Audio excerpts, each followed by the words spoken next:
Hi guys, so it's that time of year again when the kids are going back to school, and me and Tesco wanted to be useful to you guys and help you get more of the good stuff into some kids' meals. So I have some brilliant hints and tips that are going to arm you with some brilliant lunches, dinners, and even packed lunches.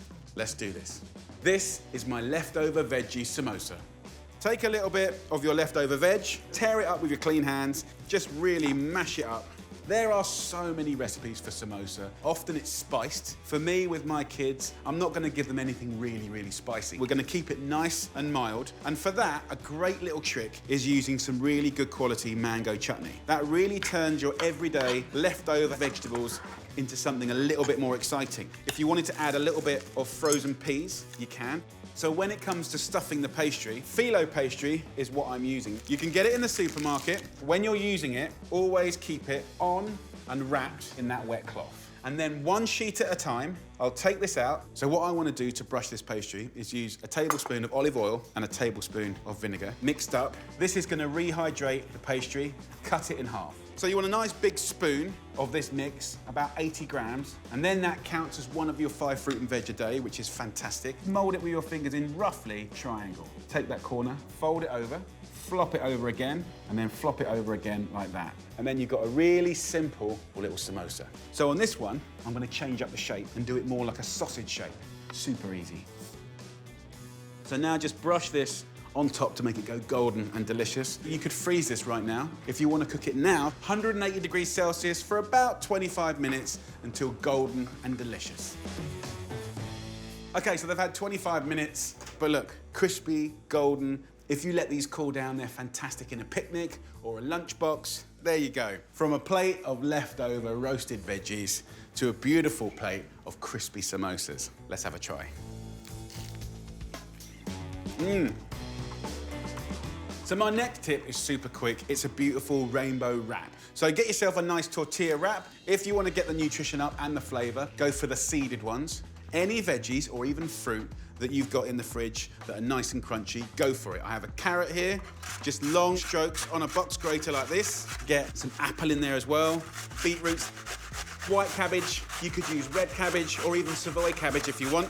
And look at the colors there. I love adding parsley, basil, or mint, depending on what your kids like. I just put it in there. I don't give them the choice.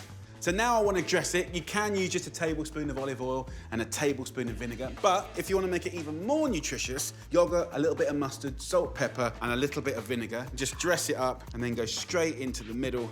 Look at that. Finish this off with a little bit of feta cheese. And there you go. Super simple, super nutritious. Let's wrap it up. Take a little bit of greaseproof paper, pull in the sides like that, and roll it up.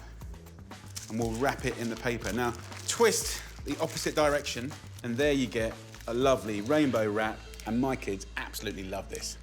Now it's time for my final tip, and you're gonna love this one. It's about pizza. How to make it more nutritious and actually make a base really quickly. Now take our tin of tomatoes, put it into a liquidizer, and then if you ever have any leftover vegetables from a Sunday roast, get that in there, put a little bit of basil in there, whiz it up, and you're gonna get a really nice vegetable tomato sauce. Okay, pizza base. We've got 150 grams of self-raising flour, a nice little pinch of salt, 80 milliliters of water.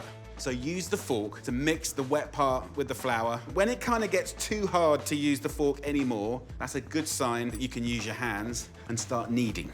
Literally, in a couple of minutes of moving around, you're gonna have enough dough for 6 or 7 lovely pizzettas. Right, time for pizza. Flour a clean surface, roll it out into a sheet about 1/2 centimeter thick.